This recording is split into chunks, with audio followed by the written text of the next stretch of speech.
Hi, I'm Debbie Hamer-Davis and welcome back to the car, where we've been doing a series of instructional videos on how to fit our best-selling seats into the back of your average car. We normally would do this for you in store, but obviously in light of current restrictions we're not able to do that. So we've done a series of these videos. If you are watching on YouTube, do subscribe at the bottom and you'll be able to see all the others as well. So this is the fantastic Axkid Minikid. It is one of our best-selling and one of the safest extended rear facing seats. We have done a video in store telling you about all of its features.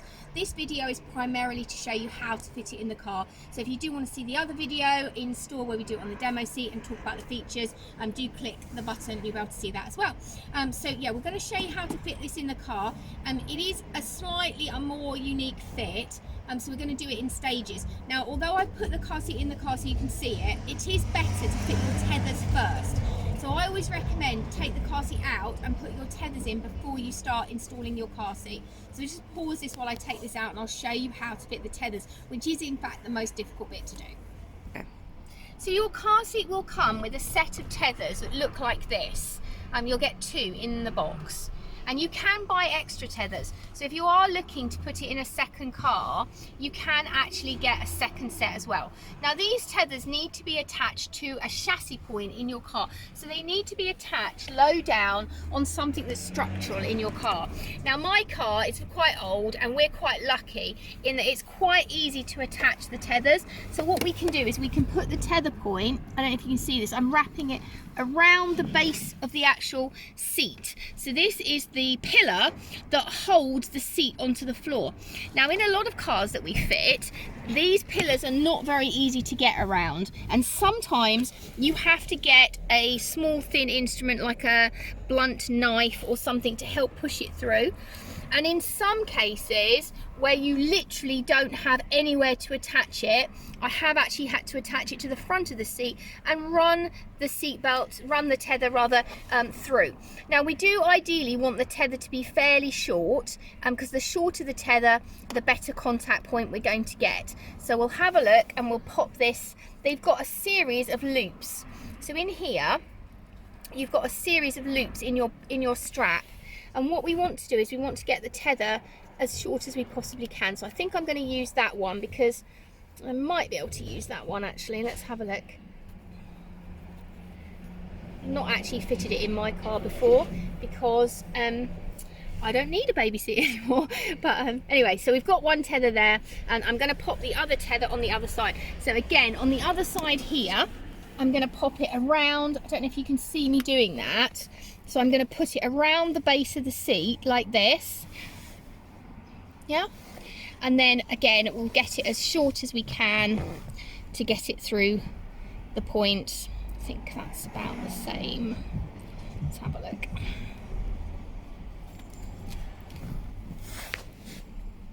Looks about the same, doesn't it? There we go. I'm just going to tuck those under the seat out of the way. Now also very important point to remember at this time is that if you have attached this to the base of your seat and you're going to move your seat, you need to check that it doesn't loosen your tethers. This is actually the actual stem of the seat, so it shouldn't affect it. But if you're attaching it further up where your seat is part of the moving part, you might need to check that if you do move your seat. Hi, so we've got the car seat in the car now. Now this has the option to have a recline on it in the car, and this is operated from the front section here. So you've actually got a little bar on here that will drop down. Now in my car, my seats are a little bit sloped, and you can see that if we put that in that position, it's quite upright. So it'd be fine for your older child.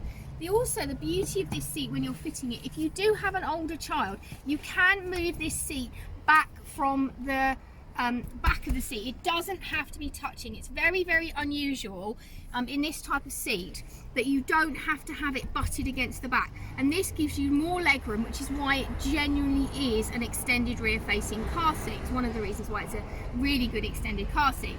So in this car, generally we're going to assume that we're fitting it for a slightly smaller child. So I would have the recline mechanism on. So I'm just going to adjust this and pull this bar out. Can you see me doing that? And then that's going to sit on the seat. We can put this closer on this particular one because we don't have need for legroom at this point. We're going to assume that we're putting a smaller child in it, and this just needs to go on here. If you are having a problem in terms of fitting this and it's still too upright, you can buy an additional wedge. We do sell these, they're available via our website and also in store, as is the car seat, which will then give you an extended recline. So you will need to be a little bit careful. If you need more room, you might need to move your front seat forward. At the moment we're okay. So I'm going to pull out my seatbelt now, and I need to thread my seatbelt through the seat. Now there are two ways of doing it. We've got to come up through here. Now you can do it so that you actually thread your seat right through like this and over the top, or you can choose to thread it underneath the fabric. Now so you can see what I'm doing on this occasion, I'm going to thread it over the top, but for comfort purposes I would suggest that you thread it underneath. But just this way, then you can actually see what I'm doing. So I'm putting it over here. Actually, I will thread it underneath, I think, because it just looks nicer. Change of plan. Just thread it. You need little hands to do this sometimes.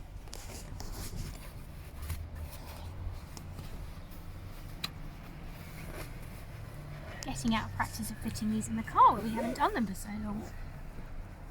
But it's such a good seat, this seat. It's got a Swedish Plus test.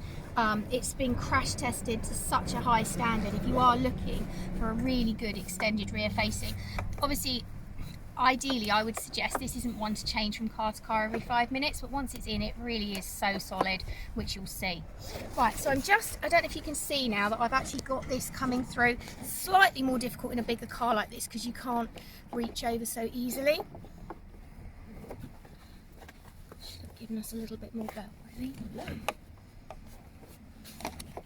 There you go. There you go.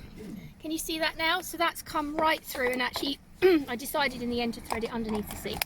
So once we've got this through, what we need to do is we need to lock it off on the other side.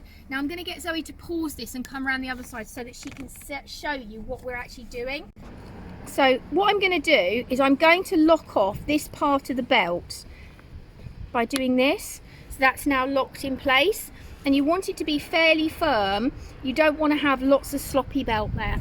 Okay, so now I'm going to come over to the other side, and I need to lock this belt on the other side. So this one obviously is a little bit more difficult. I'm leaning over to do it, but can you see that I've locked that in place now as well, and that's solidly in.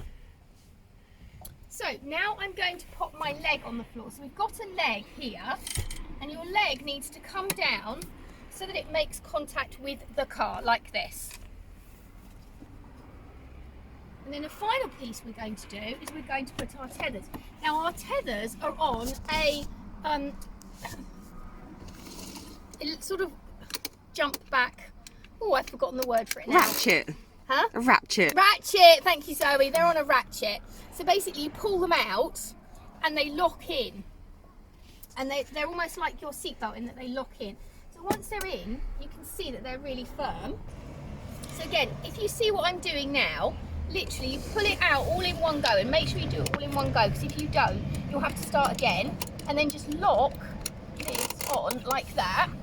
And then once it's in, just make sure it's nice and tight in your ratchet.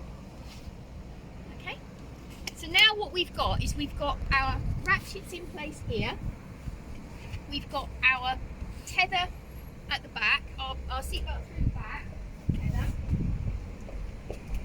so we've got our seatbelt holding the seat in here, we've got our tethers on each side, and you can tighten them, not tight enough, and we've got our leg. So now that seat is absolutely not going anywhere. That is absolutely rock solid in the car, and that is how to fit the Axkid Minikid in the back of your average car. We're going to put this in a smaller car later just to show you how compact a car this will actually fit in, and it is one of our top recommended products. If you do need any more information, do message us at babylady.co.uk. It's available via our website, or you can make an appointment to view it in store. If you are watching on YouTube, do press the subscribe button and you can see more of our information